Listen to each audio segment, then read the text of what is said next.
Making a decision by yourself, as an individual, is your right as well as your responsibility. Passivity only leads to the absence of freedom.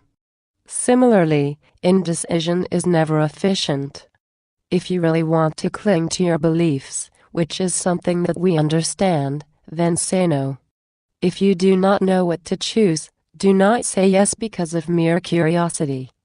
This is not a show, this is real daily life. We are alive and living.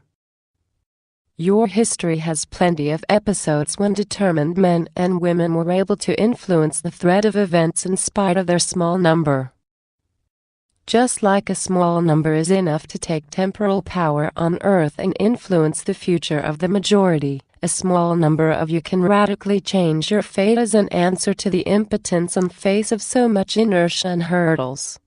You can ease the mankind's birth to brotherhood. One of your thinkers once said, "Give me a handhold and I'll raise the earth."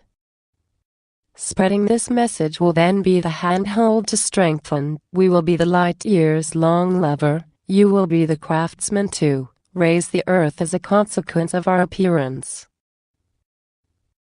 What would be the consequences of a positive decision? For us, the immediate consequence of a collective favorable decision would be the materialization of many ships in your sky and on earth. For you, the direct effect would be the rapid abandoning of many certitudes and beliefs.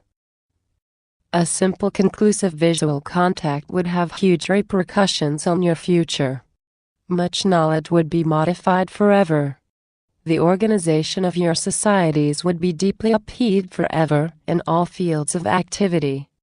Power would become individual because you would see for yourself that we are living. Concretely, you would change the scale of your values.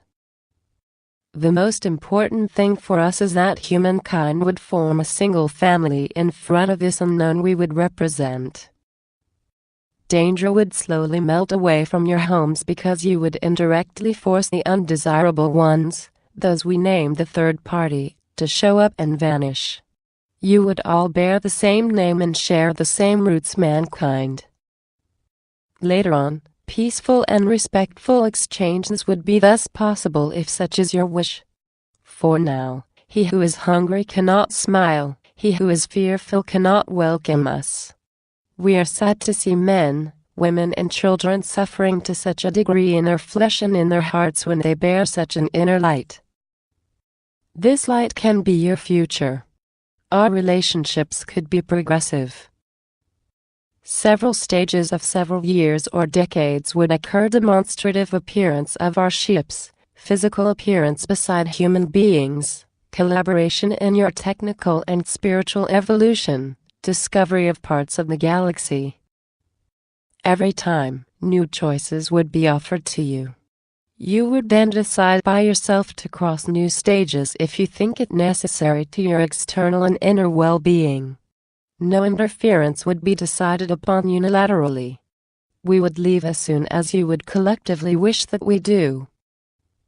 Depending upon the speed to spread the message across the world, several weeks, or even several months will be necessary before our great appearance, if such is the decision made by the majority of those who will have used their capacity to choose, and if this message receives the necessary support. The main difference between your daily prayers to entities of a strictly spiritual nature and your current decision is extremely simple. We are technically equipped to materialize. Why such a historical dilemma? We know that foreigners are considered as enemies as long as they embody the unknown. In the first stage, the emotion that our appearance will generate will strengthen your relationships on a worldwide scale. How could you know whether our arrival is the consequence of your collective choice? For the simple reason that we would have otherwise been already there for a long time at your level of existence. If we are not there yet, it is because you have not made such a decision explicitly. Some among you might think that we would make you believe in a deliberate choice of yours so as to legitimate our arrival, though this would not be true. What interest would we have to openly offer you what you haven't got any access to yet, for the benefit of the greatest number of you? How could you be certain that this is not yet another subtle maneuver of the third party to better enslave you? Because one always more efficiently fights something that is identified than the contrary. Isn't the terrorism that corrodes you a blatant example?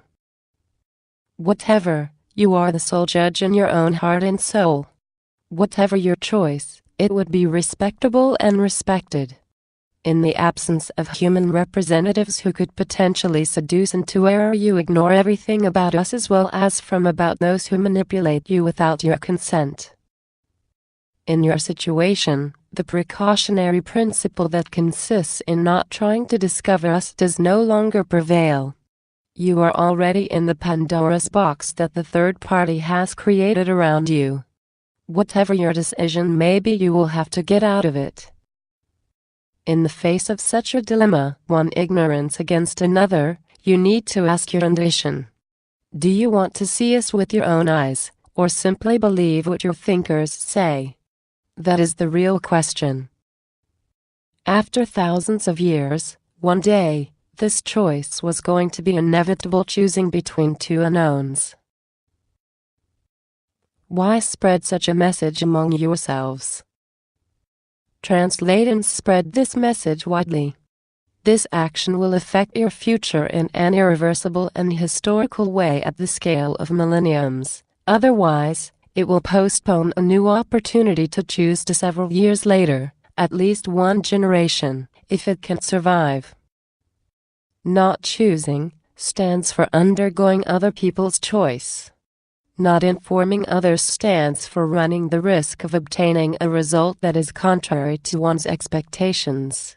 Remaining indifferent means giving up one's free will. It is all about your future. It is all about your evolution. It is possible that this invitation does not receive your collective assent and that, because of a lack of information, it will be disregarded. Nevertheless, no individual desire goes unheeded in the universe. Imagine our arrival tomorrow. Thousands of ships. A unique cultural shock in today's mankind's history.